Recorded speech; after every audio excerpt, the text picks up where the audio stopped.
बहुत थे। उन्हें तो हॉकी से कोई विशेष लगाव नहीं था। वे तो कुश्ती में रुचि रखते थे, लेकिन कहते ना कुछ चीजें नियति तय करती है।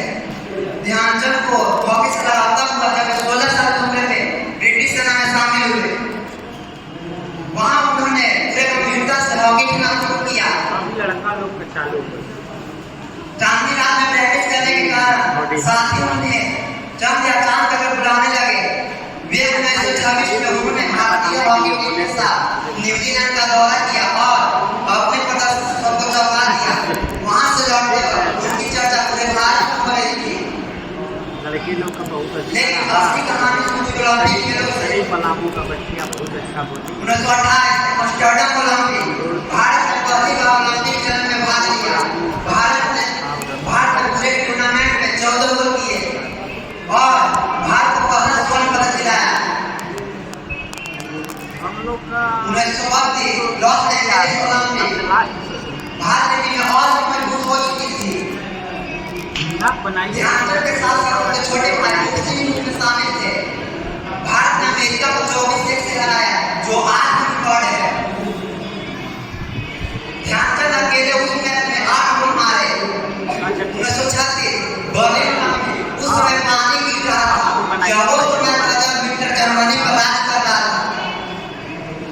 भारतीय टीम ने जर्मनी को 8-1 से हराया और जर्मनी के हिटलर तानाशाह उन्हें ध्यानचंद को जर्मन सेना में रुक पर देने की पेशकश की।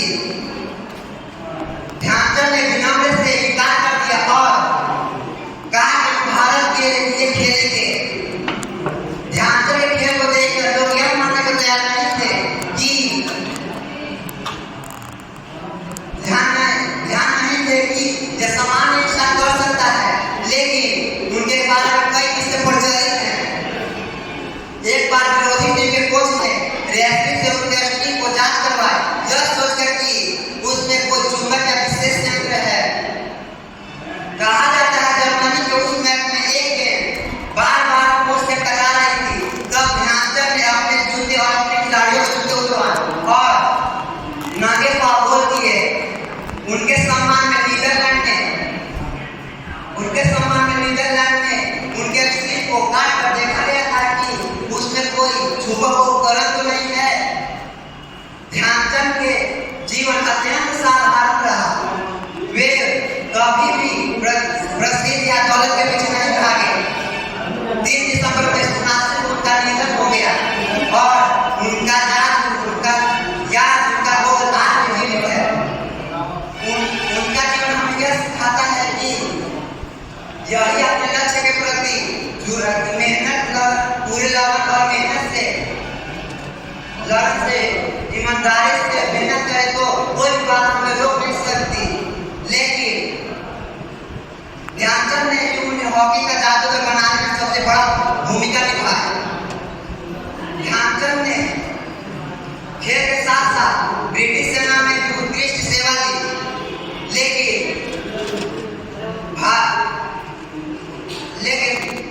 ध्यानचंद ने पूरे टूर्नामेंट में अपने भारत को स्वर्ण पदक दिलाकर